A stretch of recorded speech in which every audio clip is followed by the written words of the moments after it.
നിലമ്പൂരിൽ തെരഞ്ഞെടുപ്പ് ചൂടുപിടിക്കുകയാണ്. മുസ്ലിം ലീഗ് സംസ്ഥാന സെക്രട്ടറി UDFന്റെ മുന്നണി പോരാളി ഡോക്ടർ MK മുനീർ സാഹിബാണ് ഇപ്പോൾ എൻ്റെ കൂടെയുള്ളത്. 23-ാം തീയതി വോട്ട് പെട്ടി തുറക്കുമ്പോൾ ആര് ജയിക്കും? അദ്ദേഹം തെരഞ്ഞെടുപ്പ് വിലയിരുത്തുകയാണ്. പരമപ്രധാനമായി പറയുകയാണെങ്കിൽ ഒരു UDF സീറ്റാണത്. വളരെ കാലം ആര്യാട് മുഹമ്മദ് സാഹിബ് വിജയിച്ചു വന്ന മണ്ഡലമാണ്.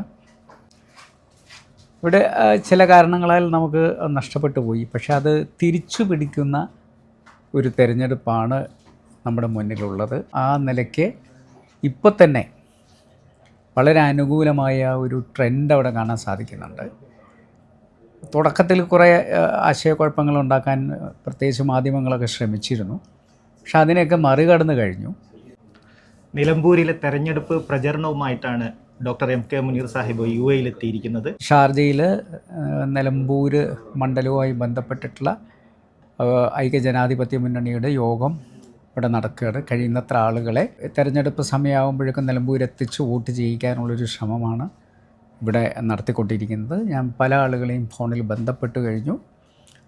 ദുബായിലുള്ള പല ആളുകളും അങ്ങോട്ട് പോരാൻ വേണ്ടി തയ്യാറെടുക്കുകയാണ്. എല്ലാവർക്കും ഒരു വലിയ ആവേശം ഇവിടെ ഗൾഫിൽ ഞാൻ കാണുന്നുണ്ട്. നിലമ്പൂരുള്ളതിനേക്കാൾ വലിയൊരു ആവേശം ഇവിടെ കാണുന്നുണ്ട്. അപ്പം നിലമ്പൂർ ഇപ്പം തന്നെ ഒരു നമ്മൾ ഉന്നയിച്ചിട്ടുള്ള ചോദ്യങ്ങൾ KC വേണുഗോപാലൊക്കെ ഉന്നയിച്ചിട്ടുള്ള ചോദ്യങ്ങൾക്കുള്ള മറുപടി പറയാൻ ഇപ്പോഴും ഇടതുപക്ഷത്തിന് സാധിച്ചിട്ടില്ല. അപ്പോൾ ഇതിനെ രാഷ്ട്രീയമാക്കി മാറ്റുന്നത് ഇടതുപക്ഷത്തിന് ഗുണകരമാകില്ല എന്നവർക്കറിയാം. അതുകൊണ്ടാണ് അവർ മറ്റ് പല വിഷയങ്ങളിലേക്കും ഇത് ഡൈവേർട്ട് ചെയ്യാൻ ശ്രമിക്കുന്നത്. പക്ഷേ UDF അവിടെ ഇതിനെ പൊളിറ്റിക്കലാക്കാനാണ് തീരുമാനിച്ചിട്ടുള്ളത്. പൊളിറ്റിക്കലായി നമ്മൾ ചോദിക്കുന്ന ചോദ്യങ്ങൾക്ക് അവർക്ക് മറുപടി ഉണ്ടോ? ആ മറുപടി അവർ വ്യക്തമായി പറയണം. ഈ തിരക്ക് പിടിച്ച സമയത്തിനുള്ളിലും ഇത്രയും സംസാരിച്ചതിന് ഒരുപാട് നന്ദി അറിയിക്കുകയാണ്.